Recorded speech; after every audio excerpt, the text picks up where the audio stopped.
now we have our font booth open. This is the booth image JPEG.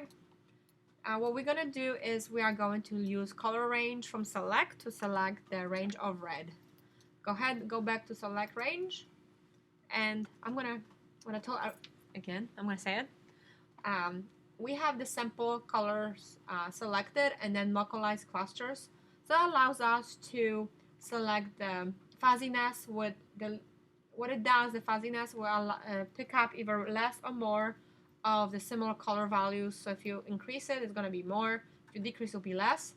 Range does a selection as close as it is to the color you've selected. So within the range or area that you do. So I'm going to do my plus and see if I need to change anything. Now be careful not to do it too small, because sometimes if you go too small on a range, it's not going to look right. So I'm going to change my fuzziness a little bit. And notice here it's picking up some things, but I don't think it's going to show them very well. Okay, so I'm just going to do a little bit on fuzziness, because we want to have color inside the booth to be picked up too. So I'm going to click a few times on all the colors, make sure I actually have them picked up.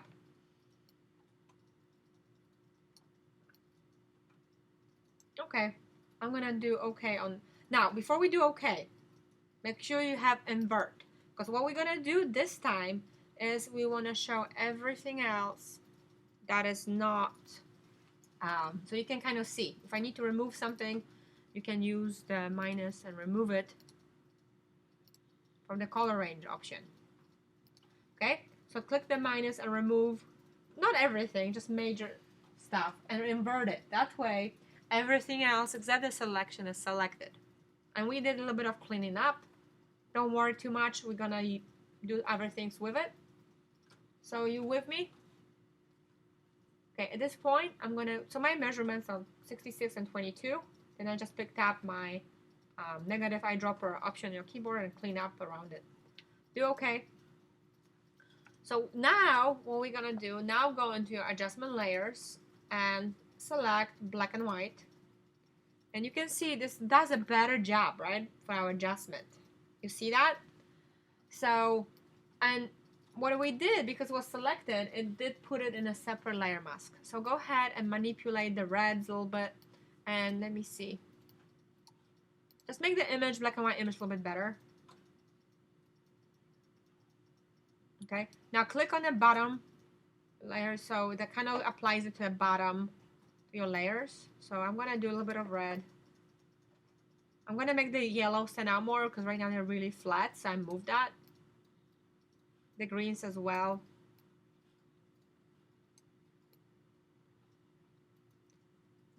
Okay, so you can manipulate, you can do your own measurements. You don't have to do my own. Just make it a little bit more, add a little bit more contrast to this black and white image. Okay, now for every class I did a different measurement. So if you're watching from my 1 to 4 class, I may have given you different measurements.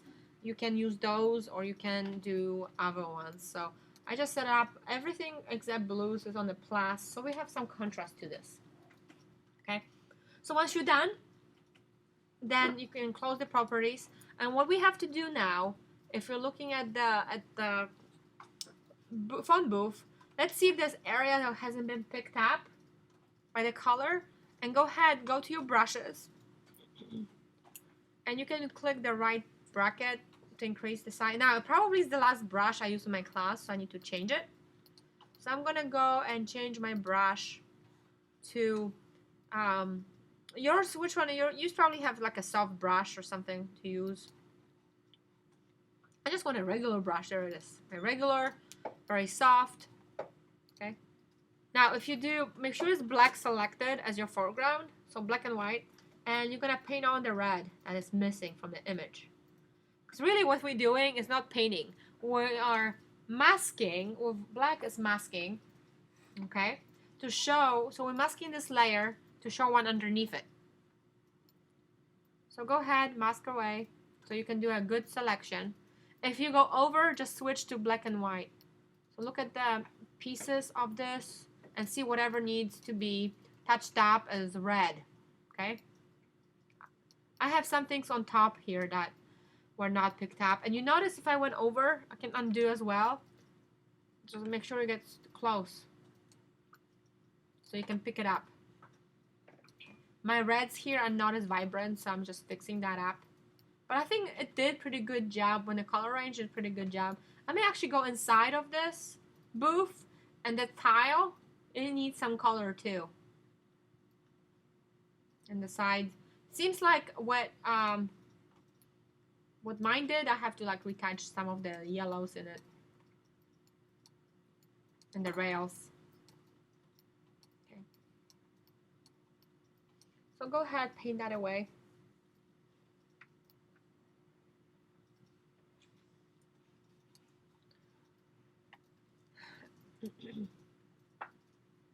When you are doing this, we haven't even saved our file yet. I will go ahead and save this because you're working on it. It's going to be a TIFF and it's going to be B. So save it as B. So 15B and compress it. Okay, so you can always look over the image now and just see if there's any finishing touches that need to happen at this image. I think it looks good. So what we're gonna do now is we will check the size of this image because we don't want it to be huge. And I forgot to check the size of the previous one, so we may have to do that again. Image size, and it's pretty big. We're gonna change resolution to 72. So that's the only thing you need to do. Change resolution to 72. Okay. Now for this image, you can go ahead and once you're happy with it, flatten the image. So merge the layers, Command E, and we will save this one. And this one will be a JPEG, but the same name as you had. I think you had it a B, right? You save it, but that's why you can wait, and it would be a JPEG file that you would submit. So go ahead, JPEG,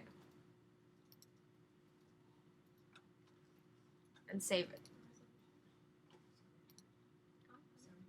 Okay. Now, if you have the TIFF file, you need to remove it from. If you saved the TIFF originally, and this is the final, we're happy with it. I don't know what happened with my name here. Kind of froze when I was naming the folder, so you may have to remove the TIFF file. Now, since we haven't saved the previous assignment, make it different size. You need to do that too. So we're done with this one. Go ahead and close it.